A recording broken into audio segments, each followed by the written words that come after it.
We continue with the series on factors to consider before you borrow money, before you go for that loan.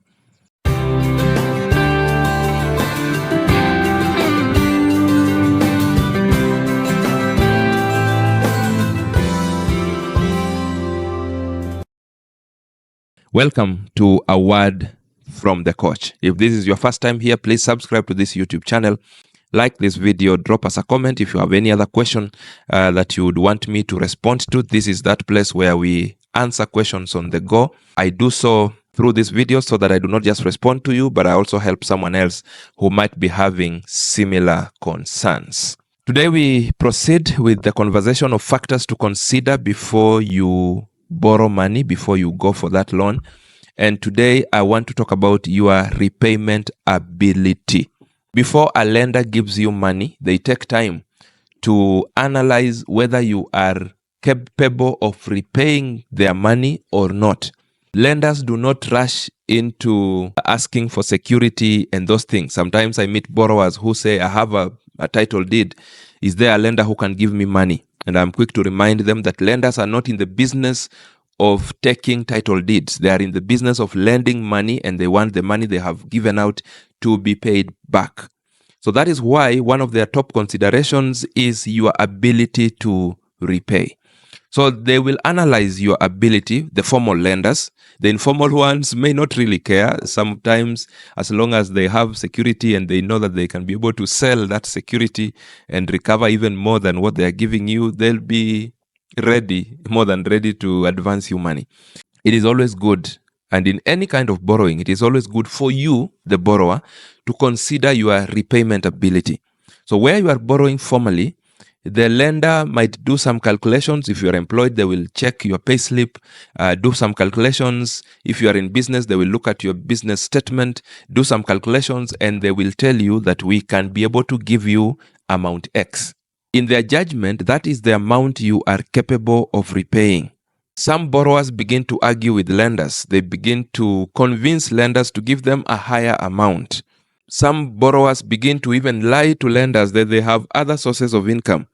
And then when other lenders will insist that you bring evidence of other sources of income, you get stranded because you know that the truth is that you do not have any other source of income. Please stop arguing with the lenders. When you are told that they can give you 100,000 shillings because that is what they feel you qualify, then please abide by it, because that is, according to their criteria, what you can comfortably be able to repay. In some countries, there are regulations on percentages that people can be able to commit on repayment. Locally here, we'll be talking about the 2/3 rule that an employed person should not be deducted more than 2/3 of their earnings.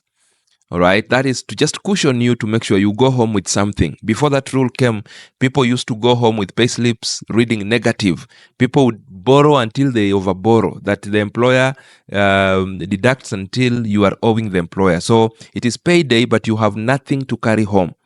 So your family members know that you've been paid, but the truth is the company is even calling for money from you. You are even owing them. So such regulations come to just cushion you so that you are able to at least go home with something. So it is always good for you to respect that ability. But now let me tell you something as a borrower. The fact still remains that the only person who knows your true repayment ability is not even the lender who is calculating. It is you. You are the only person who knows whether you have the ability to repay this loan that you want to borrow or not. Sometimes we insist because we are just looking at the money that we need for whatever it is that is disturbing us. So we do not care whether we qualify or not. We have a burning problem on our hands. We want to sort it out. And therefore we become blind to all those considerations. But it is only you who knows. Because sometimes your payslip says that you can be given 100,000 shillings to repay at 10,000 shillings per month. But you know very well that after you receive your net pay, you have even committed other lenders. You have gone into borrowing that deducts off payslip. So the payslip shows that you have some net pay, yes, But you know, you do not have any net pay. That whatever is received, you also have other lenders who have given you money that you repay from the net. So the lender might be telling you that you qualify for a loan of this amount of money to be repaid at, say, 10,000 shillings per month, when the truth is you do not qualify for any loan. And you know it, because whatever comes as your net, which is supposed to form part of the repayment for this new loan that you want to take, you know it is committed. Just that the commitment is not reflecting on the pay slip.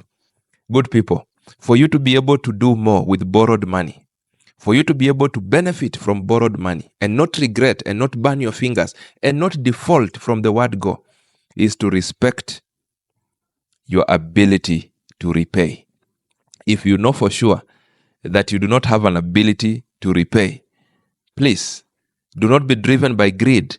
Do not be driven to bow to pressure, to just borrow because there is someone willing to give you money or because someone is saying that you qualify.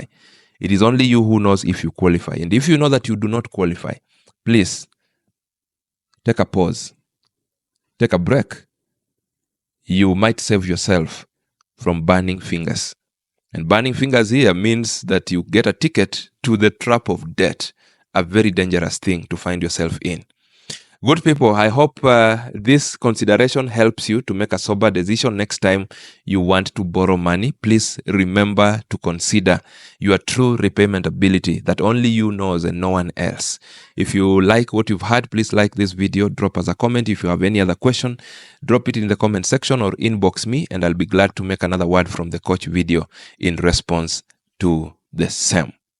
See you in the next. You can do better.